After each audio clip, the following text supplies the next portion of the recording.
traveling. Moving with the basketball is a very spectacular and effective element of the game. At the same time, in the modern basketball game, it is one of the most serious and most difficult problems for officiating.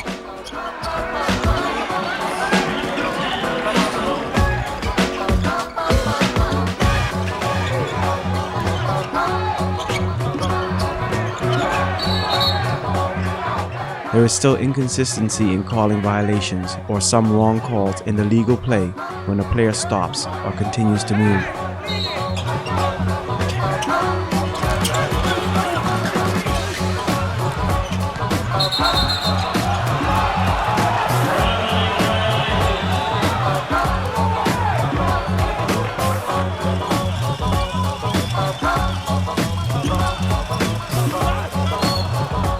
When receiving a pass or finishing a dribble, a moving player catches the ball and he may continue to move according to certain regulations, or he may stop.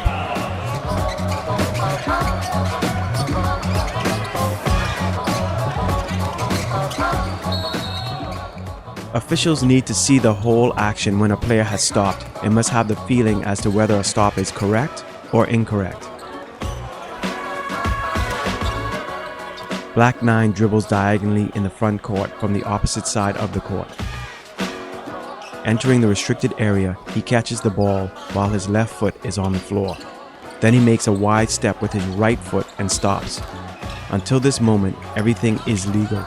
However, due to his momentum, the offensive player slightly drags his pivot foot and thus, strictly speaking, changes its point of contact with the floor. This is a violation and the traveling call is correct. Traveling, yellow ball.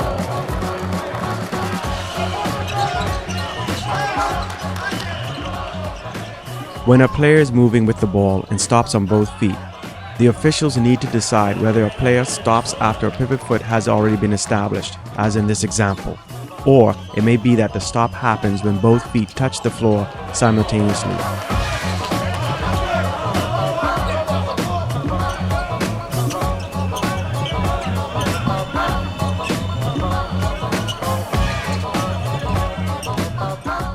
If a player stops on both feet and then establishes a pivot foot, as long as he keeps that pivot foot on the floor, he may take more than one step in any direction with the other foot. Watch this play.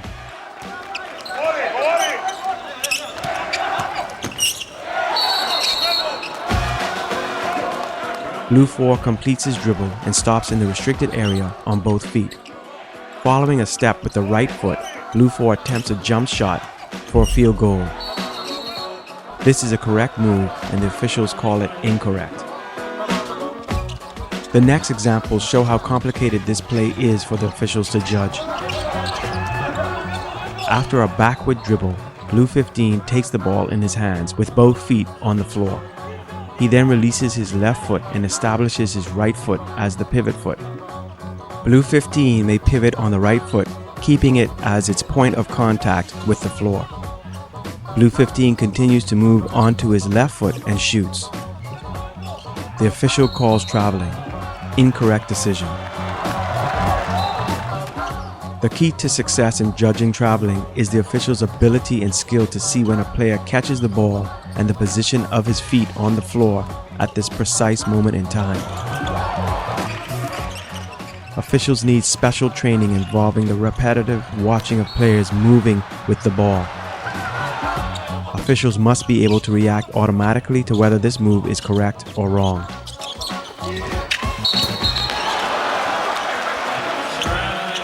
Let's watch more carefully some basic player moves while holding the ball. We shall analyze both correct and incorrect calls and show examples of when, in similar situations, the violation was missed.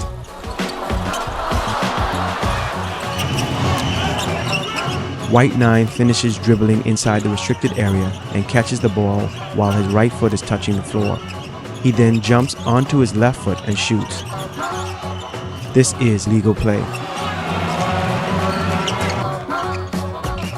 Blue 7 steals the ball from White 10 and makes a long pass to Blue 6. The attacking player dribbles once and catches the ball as his right foot touches the floor. Then he jumps onto his left foot and dunks. This is a correct move.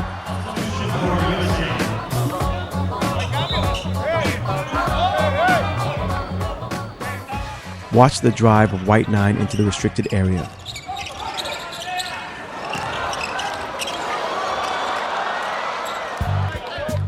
When finishing his dribble, he catches the ball with his left foot on the floor. Jumping off this pivot foot, he lands on both feet simultaneously and passes the ball to white 15. This is illegal play. In the next situation, the player's movement with the ball is incorrect, and the official is right in calling a traveling violation. Here, black 14 dribbles inside the restricted area. He catches the ball while his left foot is in contact with the floor and establishes this foot as his pivot foot. Continuing his penetration, black 14 steps onto his right foot and then onto his pivot foot again, and then passes the ball to black 9. This move is a violation and is correctly called by the official. In a similar move, the violation is correctly called by the nearest official.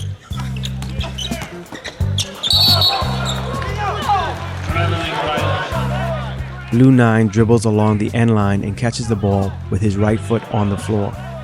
Blue 9 then jumps onto his left foot and then again onto his right pivot foot while still holding the ball. The same violation is called on white 13.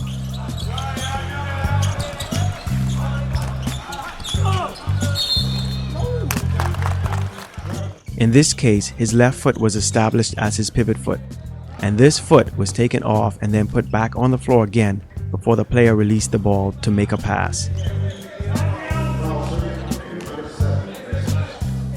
Let's watch the penetration of white 7 with the ball in the restricted area.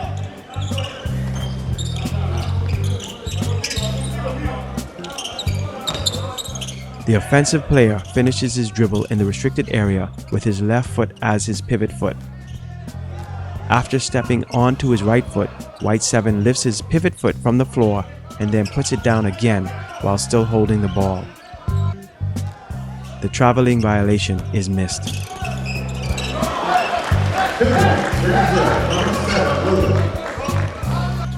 Let's compare the next two similar situations where in the first case the traveling violation is called, and in the second case the call is not made.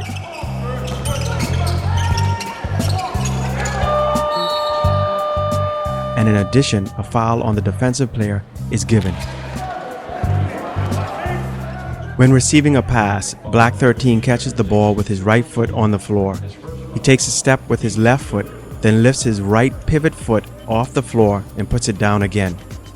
After this, black 13 jumps for a shot from 2 feet. A violation is correctly called.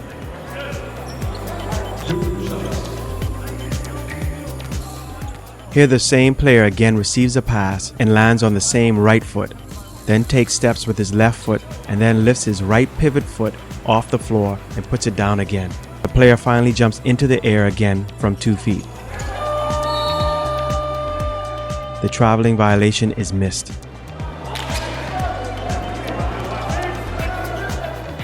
In the following situations, the attacking players make drop steps. They jump from their pivot foot and land on this foot with the ball in their hands. It must be remembered that according to the rules, if a player jumps from his pivot foot and lands on both feet or on any foot, he is only allowed to jump for a shot or a pass, and no foot can be returned to the floor before the ball is released.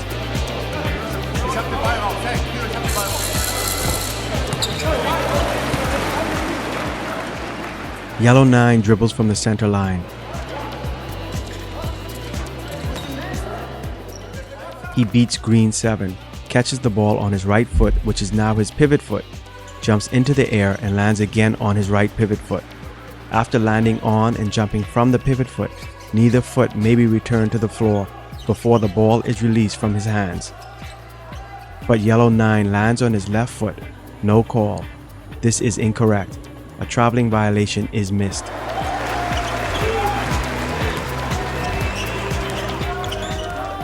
Officials also need to be aware of one more technical element.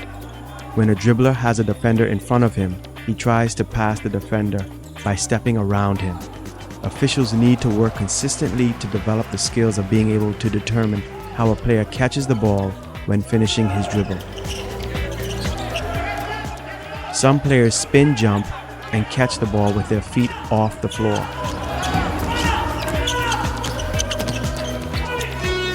Only when they land do they establish a pivot foot. Black 6 dribbles the ball towards the restricted area. Finishing his dribble and making a spin, he has established his left foot as his pivot foot. Continuing his spin, the offensive player steps onto his right foot and shoots. This is a legal play. But watch this play that is different from the previous one.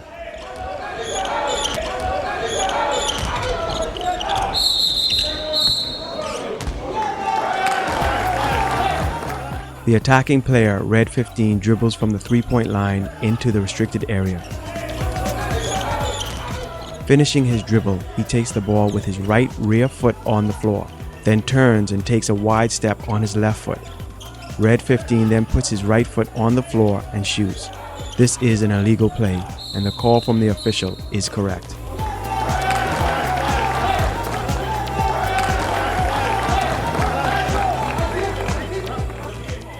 This play is very similar, and officials also correctly call a traveling violation.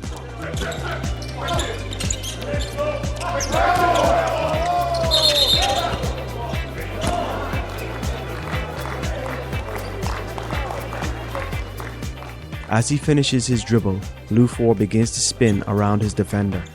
He catches the ball with his right pivot foot on the floor. He then steps onto his left foot and makes a second step on his right pivot foot. This is a traveling violation. After these various examples, it is very clear to see how important it is for officials to have consistency in their judgment.